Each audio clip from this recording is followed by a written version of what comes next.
24/7 job. Police department అయినా medical department 24/7 job ఇది. కానీ వాళ్ళకి కూడా రెస్ట్ ఉండాలి, వాళ్ళకి కూడా సీరియస్ ఉండాలి. అందరూ చేశారే లేదు. ఈ పోలీస్ స్టేషన్ చూసారని ఆలోచించండి ఒకసారి. ఒక యోగా రూమ్ ఉంది, ఒక సిమ్ రూమ్ ఉంది. రిలాక్సేషన్ తీసుకుంటే వాళ్ళు కూడా సెలవులు ఇచ్చే విషయాన్ని కూడా ఎక్కడ కూడా ఇబ్బంది లేకుండా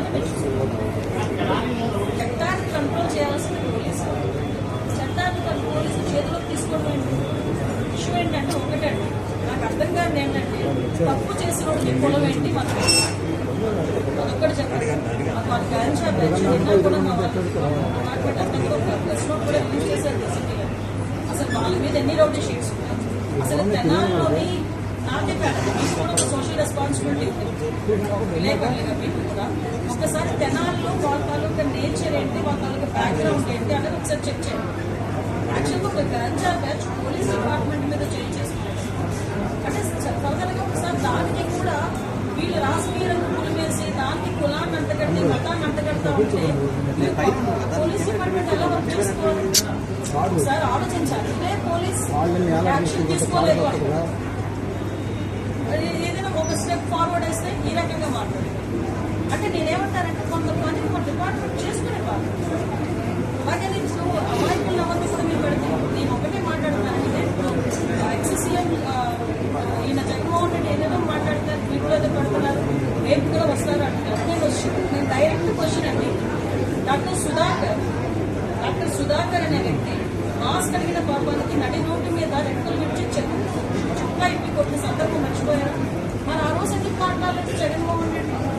ఆ రోజు అయితే భారత్ స్వేచ్ఛాపురం కదా, ఆ రోజు అయితే అదే చంద్రబాబు నాయుడు గారు అమరావతి చూడటానికి ఎంతో బస్సు మీద రాళ్ళు ఇస్తుంటా ఉంటే ఆ రోజు ఎందుకు రాళ్ళు ఇస్తారంటే భావ స్వేచ్ఛ ప్రకటన మాట్లాడారు. అదే పోలీస్ డీసీపీ ఆఫీస్ కి పక్కనే ఉన్న సెంట్రల్ ఆఫీస్ మీద దాడి చేస్తే మా కార్యకర్తలకి బీపీ వచ్చింది అన్నారు. ఇవన్నీ ఎక్సీఎం మాట్లాడే మాటలే కదా.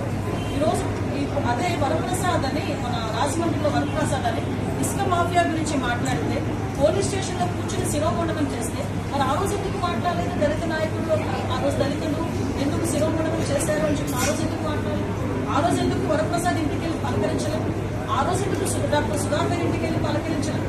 ఆ రోజు ఎందుకు ప్రవీణ్ ఇంటికి వెళ్ళి పలకరించలేదు? అంటే పులివెంద నాగమ్మ అనే అమ్మాయిని చాలా టోటల్గా హత్య చేస్తే మేము వెళ్తే మా మీద అట్రాసిటీ కేసులు పెట్టారు. మరి పులివెంద నియోజకవర్గంలో నాగమ్మ ఇంటికి ఎందుకు ఆ రోజు జగన్మోహన్ రెడ్డి వెళ్ళి ఈ రోజు రాజకీయ లబ్ధి గురించి కులాలని మతాలని రెచ్చగొట్టడానికి మాత్రమే ఈరోజు తప్పు చేసిన వాళ్ళ ఇంటికి అదేవిధంగా గాంజాయి బ్యాచ్ వాళ్ళ ఇంటికి వెళ్తున్నాడంటే అతని బ్యాక్గ్రౌండ్ ఏంటో మనం కూడా ఆలోచించుకోవాలి, ప్రజలు కూడా ఎందుకంటే మాట్లాడుతున్నాను.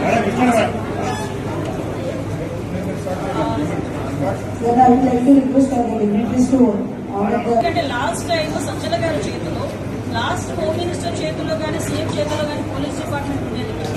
సజ్జల గారి చేతిలో ఆ రోజు పరదాలు కట్టుకొని మా టీడీపీ వాళ్ళందరినీ కూడా హౌస్ అరెస్ట్ చేసుకుని ఆ రోజు దాడి తప్పిన పోలీస్ డిపార్ట్మెంట్ ని ఈ సంవత్సరం కాలంగా మా డీసీపీ గారు, మా సిపిలు, మా ఎస్పీలు ఆఖరికి హోమ్ గార్డ్ వరకు కూడా అక్కడ స్థాయి నుంచి ఈ స్థాయి వరకు కూడా అందరూ వ్యవస్థని ఈరోజు కంట్రోల్ తెచ్చుకొని గవర్నమెంట్ సక్రమంగా చేసుకుంటారు.